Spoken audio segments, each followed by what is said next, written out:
وتمر السنين وعبد المنعم وعزة لسه بيحاولوا في موضوع الخلفة، بس بيقرروا ان هم يروحوا لدكاترة وعيادات متخصصة عشان يبقوا عملوا اللي عليهم، وبرضه مفيش اي نتيجة، ويتضح في الاخر ان في مشكلة كانت عند عزة. وصحيح ان عبد المنعم ربنا رزقه بالمال والبنون وكمان الزوجة الصالحة اللي بتحبه، لكن فضل يتمنى الولد، وبسبب امنيته دي هيحصل معاه اللي عمره ما كان يتخيله.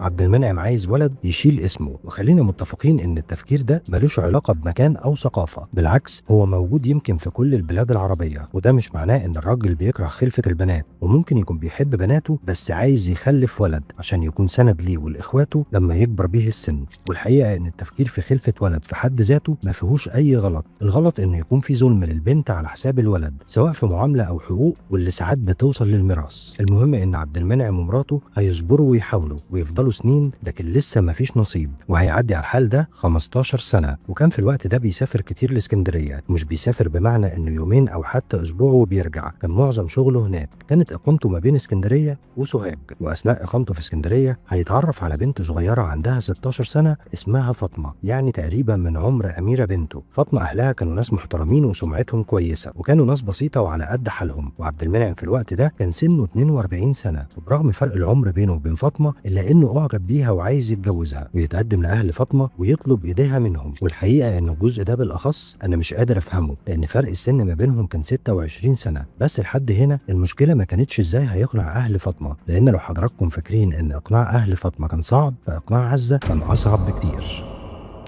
عبد المنعم كان صريح مع اهل فاطمه وقال لهم انه متجوز في سوهاج، وان لو حصل نصيب هياخد فاطمه معاه للصعيد عشان تعيش معاه وسط اهله، وطبعا وعدهم ان هو هيصونها وانه هيعدل ما بينها وما بين زوجته الاولى، وزي ما مراته الاولى مقيمه في بيت مستقل، فاطمه كمان هيكون ليها بيت مستقل. واهل فاطمه من معاملتهم وعشرتهم لعبد المنعم عارفين ان هو راجل محترم وهيصون بنتهم، وبنتهم هتعيش معاه مرتاحه، والاهم من كل ده ان فاطمه معجبه بيه وموافقه على الجواز. وعدت المرحله اللي عبد المنعم كان فاكرها صعبه ويوصل للمرحله الاصعب، وكل اللي شغله دلوقتي ازاي هيفتح عزة. وفي بداية كلامه معاها ومن اول ما بدأ يلمح بالجواز طلبت الطلاق، ولما عرفت ان العروسة من سن أميرة بنتهم صممت اكتر، بس عبد المنعم قدر يقنعها بمبرر واحد بس، والمبرر ده طبعا كان الخلفة. وبدأ يقول لها انه صبر كتير وسعى وادى ليها ولنفسه فرصة كاملة، وانه لو مش بيحبها ما كانش صبر كل ده، وانه لازم يجيب ولد يكون سند لينا ولاخته من بعدي، وان هو لسه بيحبها وما ينفعش يطلقها بعد العمر ده كله عشان خاطر بنتهم.